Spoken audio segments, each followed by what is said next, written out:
Great Expectations by Charles Dickens, Volume 3, Chapter 16.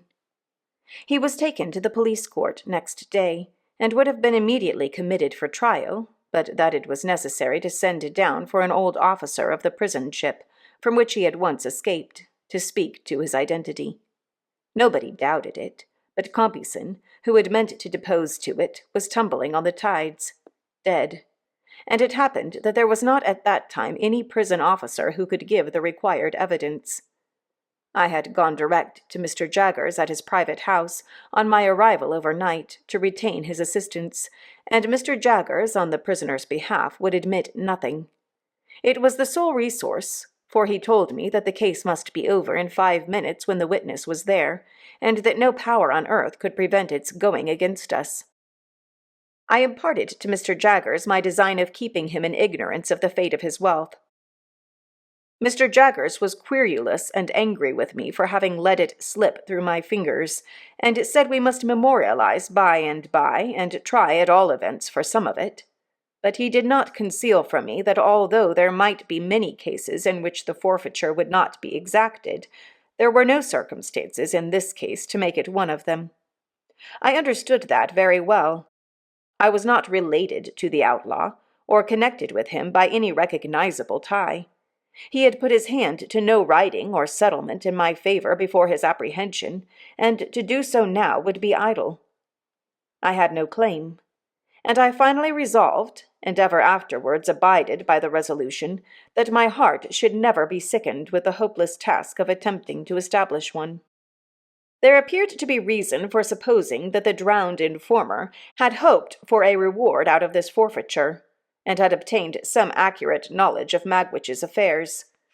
When his body was found many miles from the scene of his death, and so horribly disfigured that he was only recognizable by the contents of his pockets, notes were still legible, folded in a case he carried.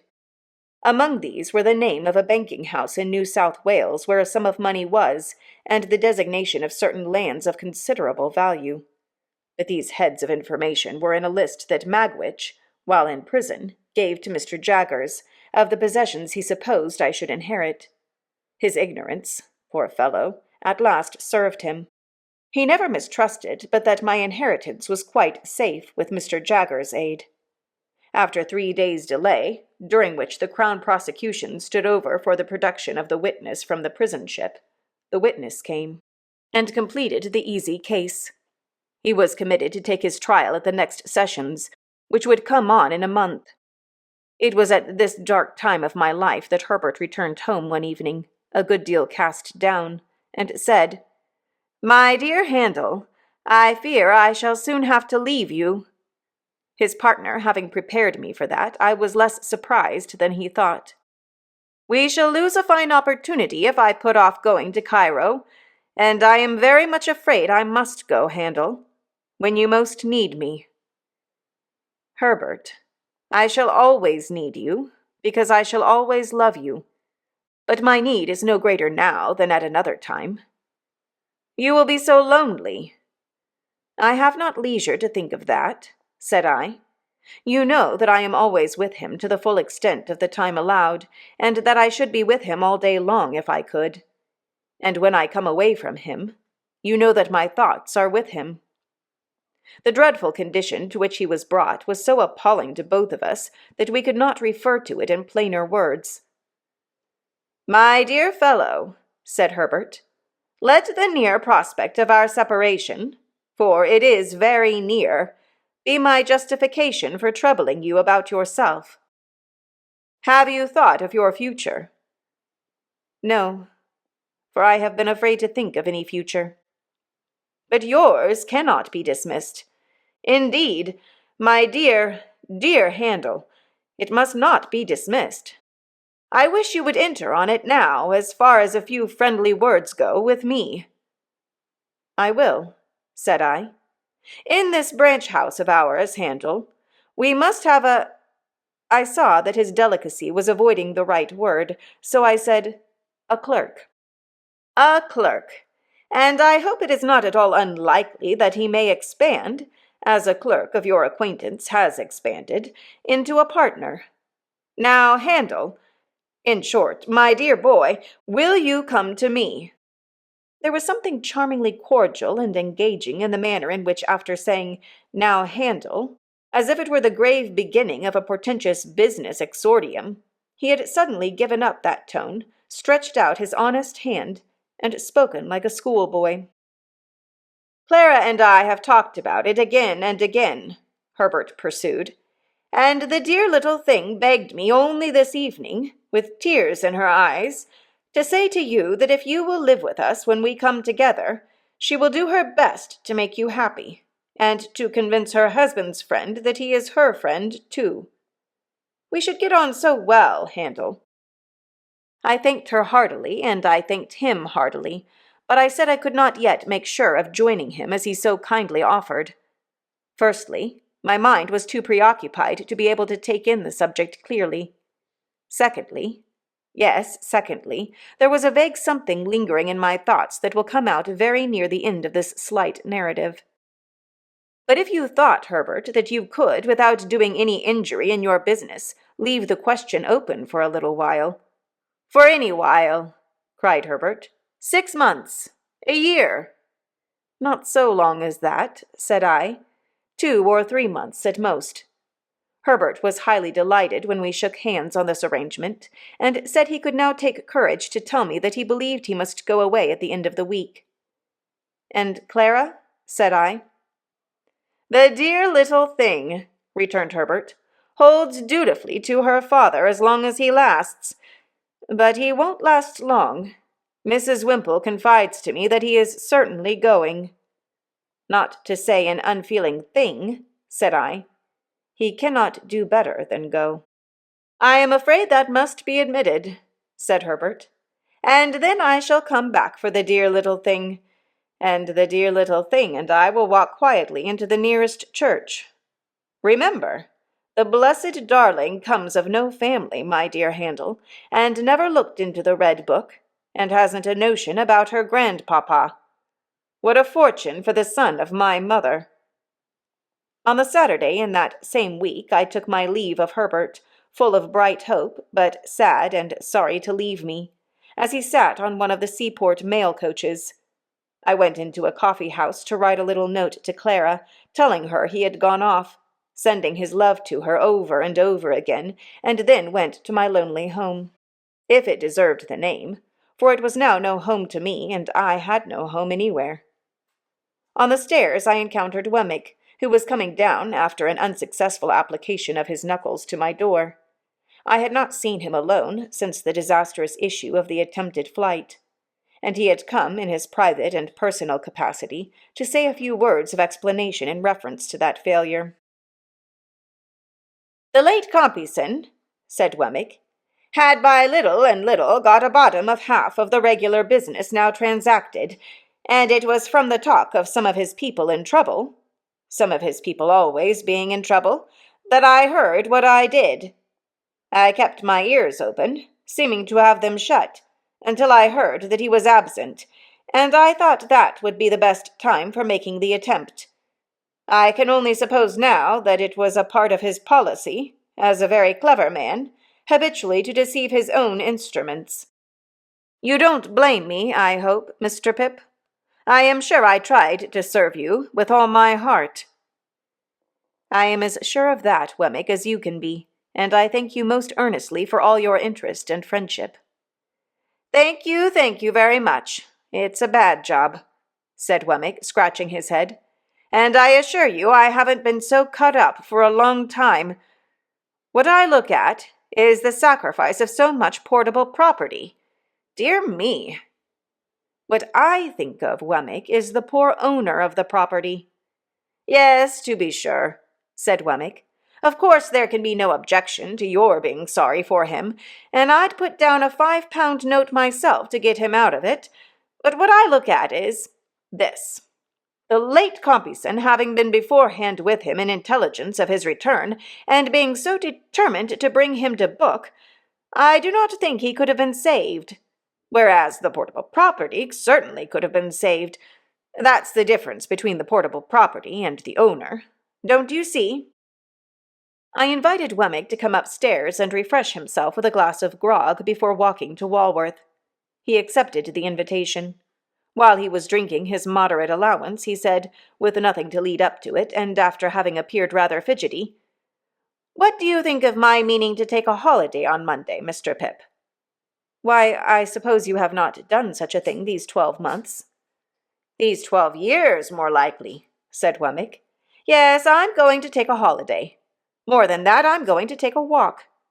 More than that, I'm going to ask you to take a walk with me." I was about to excuse myself as being but a bad companion just then, when Wemmick anticipated me. "I know your engagements," said he, "and I know you are out of sorts, Mr. Pip.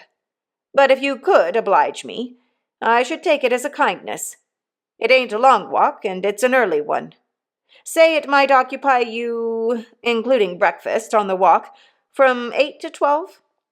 Couldn't you stretch a point and manage it?"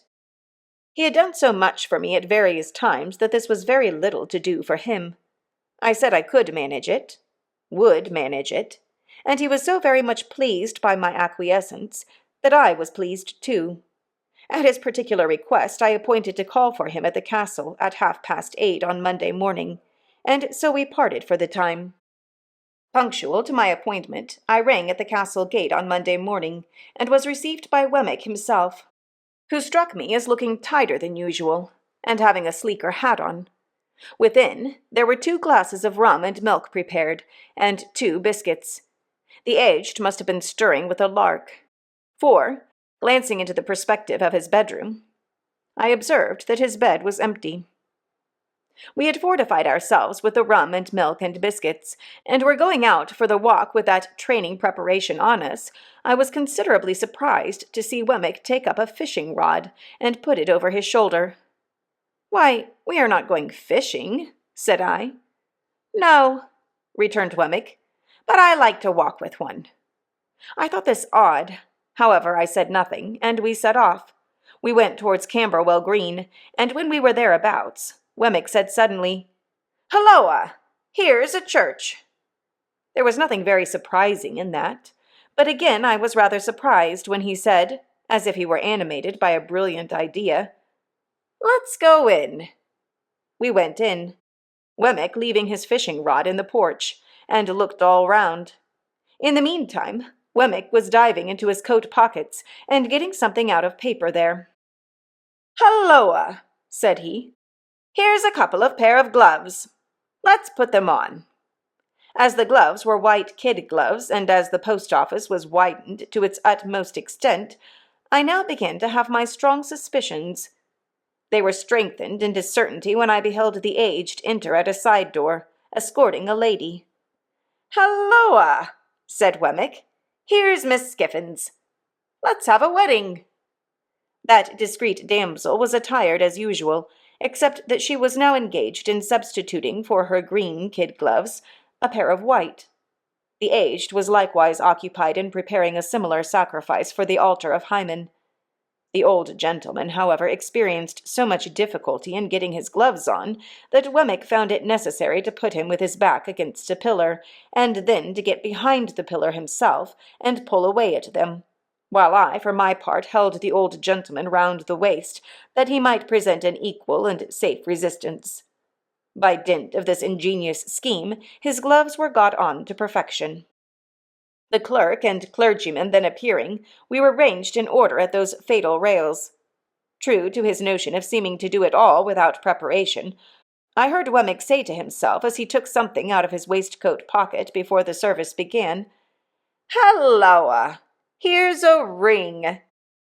I acted in the capacity of backer, or best man, to the bridegroom, while a little limp pew-owner in a soft bonnet like a baby's made a feint of being the bosom friend of Miss Skiffins.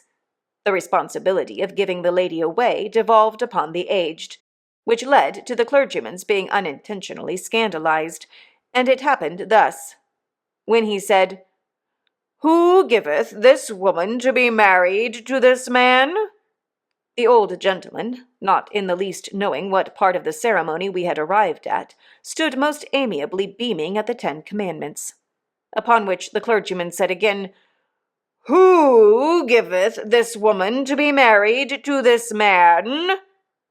The old gentleman being still in a state of most estimable unconsciousness, the bridegroom cried out in his accustomed voice, "Now, aged P, you know, who giveth?"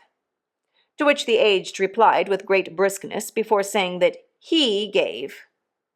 "All right, John, all right, my boy."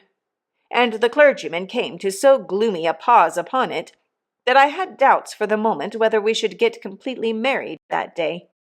It was completely done, however, and when we were going out of church, Wemmick took the cover off the font, and put his white gloves in it, and put the cover on again. Mrs. Wemmick, more heedful of the future, put her white gloves in her pocket and assumed her green. "Now, Mr. Pip," said Wemmick, triumphantly shouldering the fishing-rod as we came out, "let me ask you whether anybody would suppose this to be a wedding party?" Breakfast had been ordered at a pleasant little tavern, a mile or so away upon the rising ground beyond the green, and there was a bagatelle board in the room, in case we should desire to unbend our minds after the solemnity. It was pleasant to observe that Mrs. Wemmick no longer unwound Wemmick's arm when it adapted itself to her figure, but sat in a high-backed chair against the wall, like a violoncello in its case, and submitted to be embraced as that melodious instrument might have done. We had an excellent breakfast, and when anyone declined anything on table, Wemmick said, "Provided by contract, you know. Don't be afraid of it." I drank to the new couple, drank to the aged, drank to the castle, saluted the bride at parting, and made myself as agreeable as I could. Wemmick came down to the door with me, and I again shook hands with him and wished him joy. "Thank ye," said Wemmick, rubbing his hands. "She's such a manager of fowls, you have no idea. You shall have some eggs, and judge for yourself. I say, Mr. Pip," calling me back and speaking low, "this is altogether a Walworth sentiment, please." "I understand. Not to be mentioned in Little Britain," said I. Wemmick nodded. "After what you let out the other day, Mr. Jaggers may as well not know of it. He might think my brain was softening, or something of the kind."